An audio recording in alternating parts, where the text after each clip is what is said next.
আপনি জানেন কি না জানি না, যখন আপনি কারো মায়ে পড়বেন না তখন আপনি খুব বেহায়া হয়ে যাবেন। আপনি তার কথা, সে আপনাকে কি বলছে সেটা মাথায় নিয়ে শুধু তার মায়ের পিছু ছুটবেন যে ওই মানুষটাকে আমি ভালোবাসি।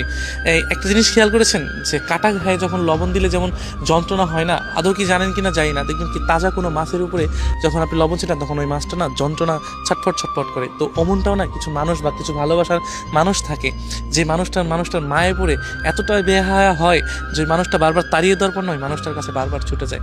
আমরা ভালোবাসাগুলো না এরকমই দেখি, যদি একবার কারো মায়ায় পড়ে যায় সেই মানুষটা যতই খারাপ হোক এবং যতই নিকৃষ্ট হোক, আর ওই মানুষটা যতজনের কাছেই যাক না কেন, আমরা শুধু ওই মানুষটার কাছে ফিরে যাই যে না, ওই মানুষটাকে আমাকে লাগবে।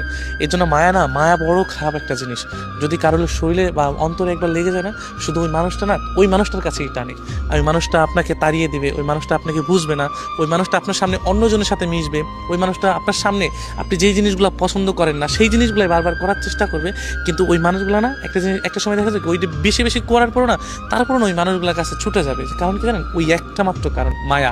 এর জন্য মায়া জিনিসটা আমাদের ভিতরে এমনভাবে দেয়া হয়েছে যে নারী মায়া লাগানোর দিক দিয়ে শ্রেষ্ঠ, অভিনয়ের জন্য শ্রেষ্ঠ, ছলনাময়ের দিক দিয়েও শ্রেষ্ঠ, সব দিক দিয়েই শ্রেষ্ঠ। কারণ এই নারীর কারণেই আজ আমরা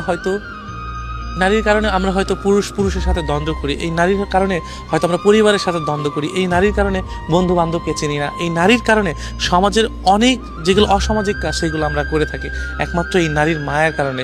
আমি যখন একজন মানুষকে ভালোবাসবো না, ওই মানুষটিকে ভালোবাসার কারণে ওই মানুষটির জন্য আমি দুনিয়ার সমস্ত কিছু ত্যাগ করতে পারবো। কারণ কি জানেন, ওইখানে নারীর ভালোবাসা রয়েছে, ওইখানে আমি একজন নারীর মায়ে পড়েছি, এই মায়ের কারণে দুনিয়ার সমস্ত কিছু তছনছ হয়ে যায় একমাত্র এই নারীর মিথ্যা ভালোবাসার কারণে।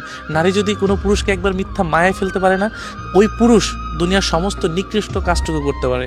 আর ওই পুরুষ যদি ওই নারীকে না পায় তাহলে ধ্বংস হইতে ওই পুরুষের এক সেকেন্ডও সময় লাগে না। একজন নারী পাশে থাকলে ওই পুরুষ যেমনটা শক্ত হতে পারে, যেমনটা নিজেকে শক্ত করে দুনিয়ার সমস্ত ভালো কাজগুলো করতে পারে, দেখা যায় কি ওই পুরুষই আবার ওই নারীর কারণে দুনিয়ার সমস্ত কিছু এলোমেলো করতে পারে। এটাই নারীর ভালোবাসা। নারীর মায়া বড়ই অদ্ভুত, যেটা কিনা সব নারী বুঝতে পারলেও না সব পুরুষের সাথে থাকতে চায় না। কারণ নারীর ছলনায় অনেক পুরুষ আছে ধ্বংস হয়ে গিয়েছে, অনেক পুরুষ আছে যারা কিনা নিজের সমস্ত কিছু সব কিছু শেষ করে ফেলেছে। এটাই নারীর ভালোবাসা। যখন আপনি কারো মায়ে পড়বেন তখন দেখবেন কি আপনি এতটাই বেহায়া হয়ে গেছেন যে সেই মানুষটা কুকুরের মতো আচরণ করলেও না আপনি তার কাছে বারবার ছুটে যাচ্ছেন।